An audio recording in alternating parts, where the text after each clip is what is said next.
Hello बच्चों, तो हम पढ़ रहे तरंग प्रकाश की। और तरंग प्रकाश की में हमने चैप्टर चालू किया था प्रकाश का व्यतिकरण। और प्रकाश के व्यतिकरण में हमारी मोस्ट इम्पॉर्टेंट हेडिंग है जिसका नाम फ्रिंज चौड़ाई का व्यंजक।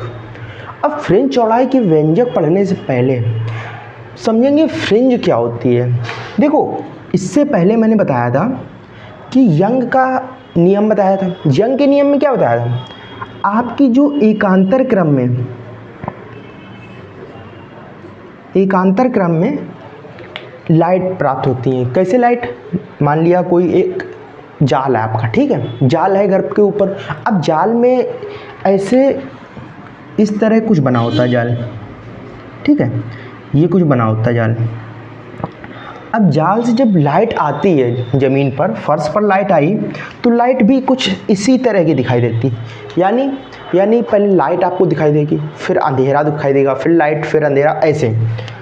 तो यही कुछ ऐसे होता है कि जो लाइट होती है, मान लिया लाइट ये है, ये अंधेरा,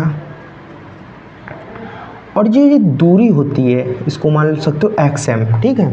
ये जो दूरी है MV फ्रिंज की, इसे कहते हैं, या इसको लिख सकते हैं दो दीप्त या दो अदीप्त। यह अदीप्त है और एक इधर अदीप्त। इनके जो बीच की डिस्टेंस होती है, बीच की डिस्टेंस तो यही होगी ना भाई, दीप्त के बीच की डिस्टेंस अदीप्त वाली होगी, और अदीप्त और दीप्त की डिस्टेंस ये वाली होगी, ठीक है।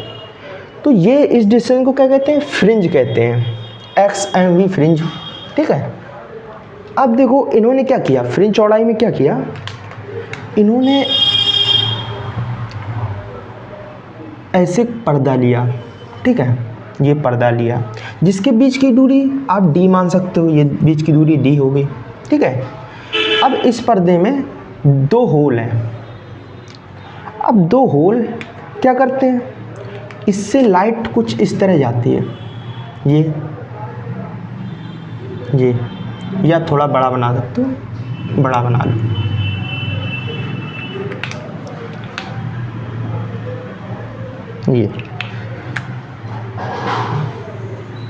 ये लाइट, ठीक है।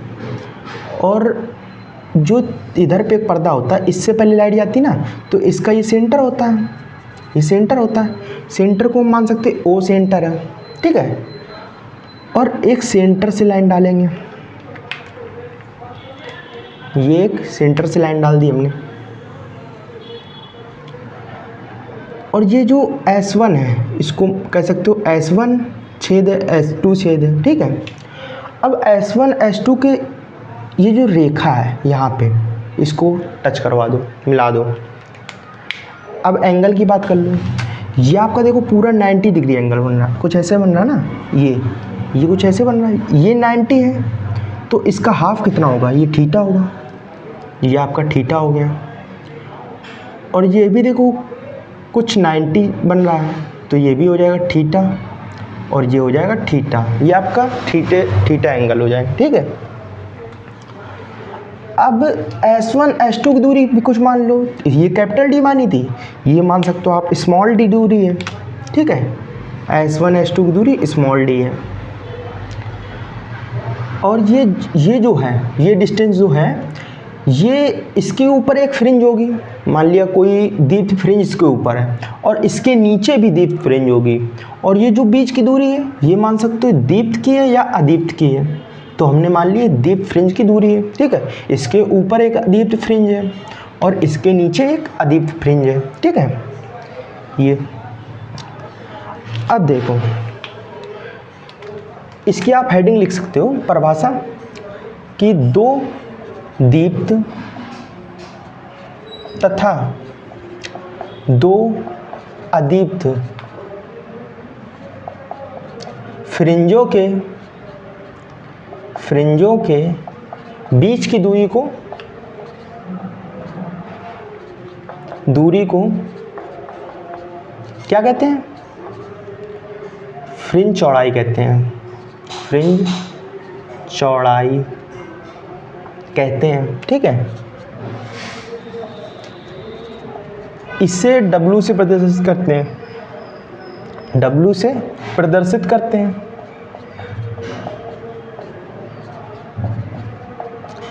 अब देखो इसका कुछ फार्मूला इस तरह निकलता है, कैसे, इसका पूरा फार्मूला निकालना पड़ेगा। पहले W बराबर x m plus 1v fringe, ठीक है, मतलब एक्स एम ये वाली फ्रिंज है, ठीक है, और एक्स एम वी फ्रिंज कौन सी होगी, ये इधर से इधर तक की, मान सकते हो कि ये जो अदीप्त फ्रिंज है,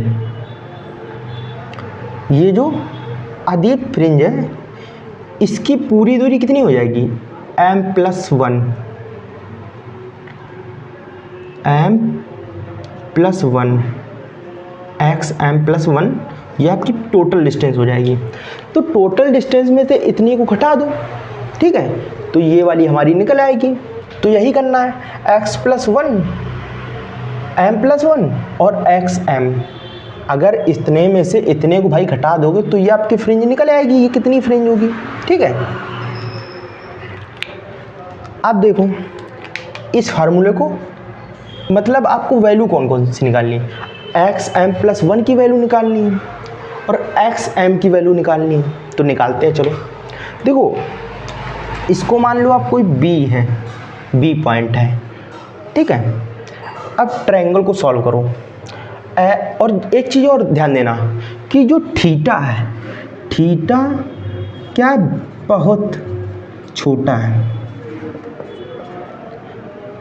थीटा बहुत छोटा है, इसलिए क्या कर सकते हो, थीटा के बराबर आप कुछ भी मान सकते हो। क्या मान सकते हो, कुछ भी।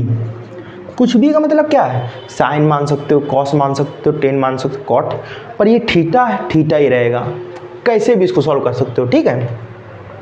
तो देखो आपको ये दूरी दिख रही है, मतलब लंब वाली, सॉरी कर्ण वाली दूरी दिख रही है, ये आपका कर्ण है ना, और ये क्या है, ये आपकी लंब है, ठीक है, ये लंब हो गया, ये कर्ण हो गया।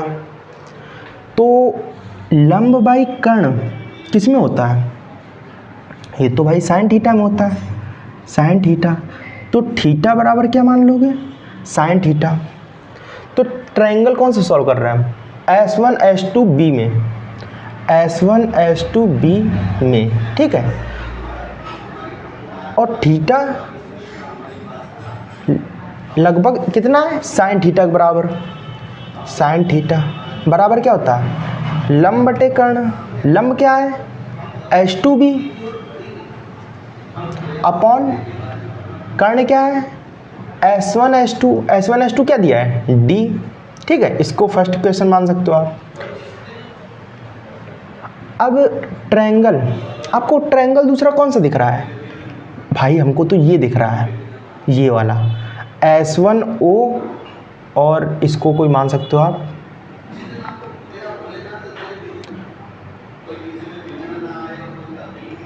ये वाला, ये और ये, ठीक है। तो इसको भी कुछ नाम दे दो, इसको दे दो P, इसको दे दो Q। तो OPQ में, ठीक है, ये ट्रायंगल ले लिया, कौन सा ट्रायंगल, OPQ में, OPQ, ये वाला देखो, ये और ये वाला ट्रायंगल, ठीक है। तो जब ये लिया तो थीटा तो वैसे भी छोटा है, थीटा बहुत छोटा है, तो यहाँ पे हमें कौन कौन सी वैल्यू दिख रही हैं, एक तो भाई इसकी वैल्यू दिख रही है, D दिख रहा है हमको, ये D इसी के बराबर तो है, और ये वैल्यू दिख रही है ये वाली XM। तो आधार दिख रहा है और लंब दिख रहा है, तो लंब बटे आधार किसका होता है, ये तो भाई टेन थीटा के बराबर होता है, टेन थीटा, ठीक है। तो थीटा इक्वल्स टेन थीटा बराबर क्या लिख सकते हो, लंब क्या है हमारा, लंब तो XM दिया है, XM भी फ्रिंज अपॉन दूरी कितनी दी है, D, ठीक है, कैपिटल D। इसको सेकेंड इक्वेशन मान सकते हो। अब एक चीज़ ध्यान दो कि थीटा बहुत छोटा है, तो थीटा, एक ये थीटा है और एक ये थीटा है, अगर इन दोनों थीटा को बराबर करेंगे तो ये दोनों बराबर हो जाएंगे, तो समीकरण 1 बराबर समीकरण 2 को कर देंगे, तो थीटा थीटा कैंसिल हो जाएंगे, तो बचा क्या, H2B अपॉन डी, ये H2B अपॉन डी बराबर किसको हो जाएगा, XM/D। ठीक है, अब देखो इसकी हमें वैल्यू निकालनी है, ये दिख रहा है, इसकी वैल्यू निकालनी है। तो इसकी वैल्यू कैसे निकाल सकते हैं भाई, H2B की तो वैल्यू पता नहीं है। तो देखो H2B जो वैल्यू है, ये कौन सी फ्रिंज है, XMV दीप्त फ्रिंज के लिए H2B जो है आप मान सकते हो M लैम्डा, MV फ्रिंज है। और लैम्डा क्या होता है, लैम्डा भाई तरंग दैर्घ्य होती है। ठीक है, लैम्डा हमने क्यों लिया, क्योंकि प्रकाश में तरंग दैर्घ्य होती है। ठीक है, इसलिए हमने लैम्डा ले सकते सीएगा। तो M लैम्डा, अब M लैम्डा इसकी जगह रखेंगे M लैम्डा अपॉन डी बराबर XM/D। XM की वैल्यू निकालनी, तो XM बराबर क्या हो जाएगा, MD लैम्डा, D को उधर भेजा, MD lambda upon D small d, ये आपकी XM की वैल्यू हो गई। ठीक है, अब अगर XM की वैल्यू निकल आई तो M+1 की वैल्यू नहीं निकाल सकते हो क्या, भाई निकाल सकते हैं, कैसे नहीं निकाल सकते। तो XM+1 V फ्रिंज के लिए। ठीक है, तो इसके लिए कैसे करेंगे भाई, XM+1 इसमें क्या किया है, देखो इसमें M में भाई 1 ही तो जोड़ा है, तो इसमें भी M1 जोड़ दूँ, तो M+1 D lambda upon D, ये आपका XM+1 आ गया, इसमें 1 जोड़ दिया। ठीक है, तो ये XM अपॉन XM+1 की वैल्यू निकल आई। ठीक है, अब इसको पुट कर दो, अगर आप पुट करोगे वैल्यू, ये मेट दे, इसमें पुट करोगे वैल्यू, W इक्वल्स क्या हो जाएगा, W इक्वल्स हो जाएगा DM+1 की वैल्यू क्या है, M+1/D इंटू D। ठीक है, और लैम्डा भी है, प्लस माइनस था ना, माइनस D लैम्डा MD लैम्डा/D, ये। ठीक है, ये हो गया।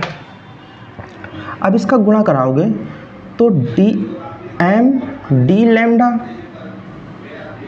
प्लस इसका इसमें गुणा कराओगे तो D lambda minus MD lambda upon LCM D आया, तो इससे ये कैंसिल हो गया, MD लैम्डा से MD lambda cancel, minus plus. ठीक है, बचा क्या, W बराबर आपका आ गया, W बराबर आ गया D लैम्डा/D, D लैम्डा/D। ये आपका हो गया फ्रिंज चौड़ाई का व्यंजक का सूत्र। ठीक है, ये प्रूफ हो गया। ठीक है, प्रूफ।